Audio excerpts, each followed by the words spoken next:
नमस्कार दोस्तों, कैसे हो आप लोग। और दोस्तों, जैसे मैंने अपने शॉर्ट वीडियो में बताया था कि मैं स्टार्ट करने जा रहा हूँ ICS01 यानी principle of insurance for surveyor exam का प्रिपरेशन क्या करना है, कौन कौन से टॉपिक कवर करने हैं और किस बुक से हमें पढ़ना है। क्योंकि दोस्तों, जो बुक पास कराती है वो यही बुक है। आप और बाकी कहीं से भी बुक ले लो, कुछ भी पढ़ लो, उससे आपको बेनिफिट तो होगा, क्योंकि पढ़ाई का कोई ऐसा नहीं है कि उसका ड्रॉबैक होता है। बट जो पास कराएगी वो यही किताब है, यही वो गीता है जिसको आपको पढ़ के वो एग्जाम क्लियर करना है। ठीक है, तो इसी बुक को पढ़िए, इसको प्रेफर करिए। ये बुक आपको III की वेबसाइट पे ही मिल जाती है। जब आप एग्जामिनेशन के लिए भरते हैं ना, रजिस्ट्रेशन करते हैं, तो वहाँ से भी परचेज स्टडी मटेरियल में जाके आप बुक को ऑर्डर कर सकते हैं।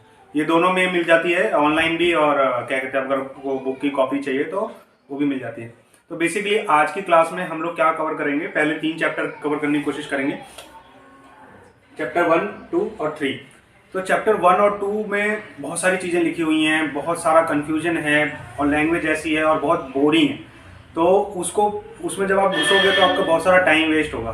तो मैं इसलिए कह रहा हूँ कि जो इंपॉर्टेंट टॉपिक है या इंपॉर्टेंट पेजेस हैं जो आपको पढ़ने हैं पहले 2 चैप्टर में, वो मैं बता देता हूँ। फिर हम स्टार्ट करेंगे आज की फायर इंश्योरेंस, मेनली स्टार्ट करेंगे। फायर इंश्योरेंस के क्या कहते हैं, क्या क्या कवर होता है फायर इंश्योरेंस में, उसके पेरिल्स कौन कौन से कवर होते हैं, और क्या क्या इंश्योरेंस हम करते हैं उसके अंदर, और उसमें जनरल एक्सेप्शंस कौन सी हैं, एक्सक्लूजन्स क्या क्या हैं, वो थोड़ा बहुत आज हम डिस्कस करेंगे। क्योंकि फायर थोड़ा समझना डिफिकल्ट है, इस वजह से मैं अभी आज स्टार्ट करूंगा। और उसके बाद स्पेशल पॉलिसीज, जैसे क्या कहते हैं, restatement policy, floater policy, declaration policy या पेट्रोकेमिकल पॉलिसी, ये या लॉस एंड प्रॉफिट पॉलिसी, जो भी है वो मैं नेक्स्ट क्लासेस में डिस्कस करूंगा 1 बाय 1। पहले मैं आपको फायर का कॉन्सेप्ट समझा दूंगा, जिससे क्या है कि आपको आगे बढ़ने में आसानी होगी। क्योंकि हम लोग क्या करते हैं, जब पढ़ाई करते हैं, स्पेशली आज तक आपने जो भी तैयारी की, अगर आपने एग्जामिनेशन हमने दिया होगा, तो हम पहले क्या करते हैं कि सीधे क्या कहते हैं, स्पेशल पॉलिसीज में चले जाते हैं कि फ्लोटर पॉलिसी क्या है या रीस्टेटमेंट पॉलिसी क्या है। उसमें जाने से पहले हमें स्टैंडर्ड फायर पॉलिसी समझनी पड़ेगी और उसमें एक्सक्लूजन और इंक्लूजन को समझना पड़ेगा। तभी आपको वो पॉलिसीज के जो क्या कहते हैं स्पेशल पॉलिसीज है ना, उनका एग्जैक्ट मीनिंग और एग्जैक्ट समझ में आएगा। तो आप क्वेश्चन आएगा तो आपको रिलेट करके आप पकड़ पाओगे। ठीक है गाइस, तो अभी हम लोग क्या करते हैं, चैप्टर 1 और चैप्टर 2 में क्या इंपॉर्टेंट है पढ़ने के लिए, वो मैं आपको बता देता हूँ।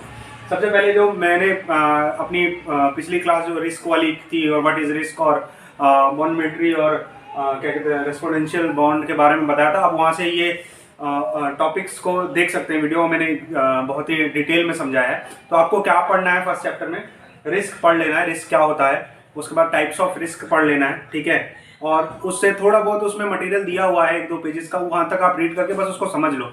उससे ज़्यादा कोई क्वेश्चन आता नहीं है। डेफिनेशन आ सकती है स्पेक्युलेटिव रिस्क या डायनेमिक रिस्क की, मैं थोड़ा सा बोलने में सॉरी वो हो गया।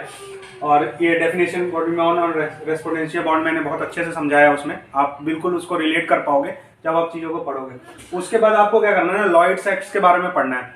लॉयड एक्ट कब आया था, 1871 में आया था लॉयड्स एक्ट। और लॉयड कॉर्पोरेशन क्या है, एक्चुअली लॉयड्स का काम क्या था कि उस समय की वो अंडर राइटिंग प्रैक्टिस होती थी पहले की, और उसमें काफ़ी सारी चीज़ें हैं जो आपको स्टेप बाय स्टेप थोड़ी सी पढ़नी पड़ेंगी, डिटेल में नहीं जाना, क्योंकि क्वेश्चन ज़्यादा नहीं आते। लॉयड्स पे 1-2 क्वेश्चन आ सकता है, इसीलिए मैं कह रहा हूँ उसको ब्रीफिंग कर लेना कि वो क्या है, कब आया और कौन कौन सी चीज़ें उससे हुई, तो आपको आगे के चैप्टर समझने में आसानी होगी। फिर उसके बाद देख लेना फायर ऑफिसर कमेटी कब बनी थी, वो सारी चीज़ें। फिर GIC क्या है, GIC कब आया, फिर IRDA एक्ट कब आया, IRDA का काम क्या है, जो मैंने पिछले वीडियो में आपको सारा कुछ समझाया हुआ है कि IRDA का काम क्या है, रेगुलेट, प्रमोट, और उसको इस तरह से ग्रूम करना है कि क्या कहते हैं प्रॉफिट क्रिएट हो या उसका ग्रोथ क्रिएट हो इंश्योरेंस का, ठीक है।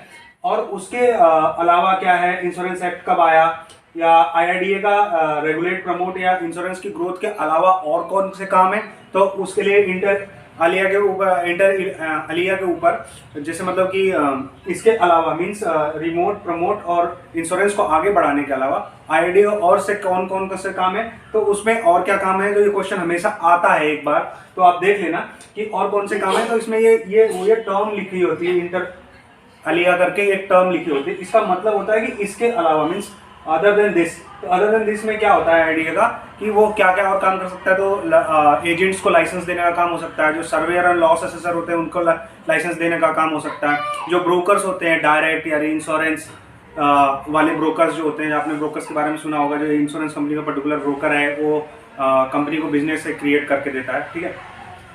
उसकी लाइसेंसिंग, उसके बाद क्या कहते हैं थर्ड पार्टी एडमिनिस्ट्रेटर, जहाँ पे क्या कहते हैं थर्ड पार्टी एडमिनिस्ट्रेटर की जरूरत पड़ती है क्लेम सेटलमेंट में, स्पेशली जो मेडिकल पॉलिसीज होती हैं उसमें ये काम करता है। ठीक है, तो आपको ये करना। इसके अलावा मैंने कुछ पेज नंबर मार्क कर रखे हैं, पेज नंबर 22 और 24 बहुत जरूरी है, क्योंकि उसमें ना थोड़ी सी डिटेलिंग दे रखी है क्या कहते हैं आपके लॉयड्स एक्ट्स और बाकी कौन कौन सी चीजें, जैसे क्या कहते हैं वर्कमैन कंपनसेशन और बाकी सारी चीजें उसमें कवर हुई हैं। ठीक है, तो अब हम क्या करेंगे गाइस कि हम क्या कहते हैं ये पहले दो चैप्टर में क्या पढ़ना है मैंने आपके लिए क्लियर किया हुआ है, बिल्कुल आप इन्हीं सब चीजों को भी कवर करेंगे, तो उसके अलावा कुछ है नहीं पढ़ने के लिए फर्स्ट एंड सेकंड चैप्टर में। उसके बाद आपको डिटेल स्टडी चाहिए। डिटेल स्टडी में क्या कहते हैं अभी हम फायर इंश्योरेंस पढ़ेंगे। फायर इंश्योरेंस के लिए मैं क्या कहते हैं मैं प्रीफर करूंगा कि आपको बुक से थोड़ा सा समझाऊं, जब तक कि स्पेशल पॉलिसीज नहीं आ जाती।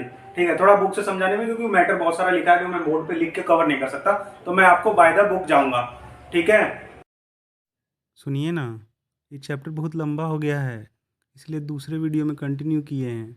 डिस्क्रिप्शन में लिंक दिया हुआ है, क्लिक करिए और देखिए, सीख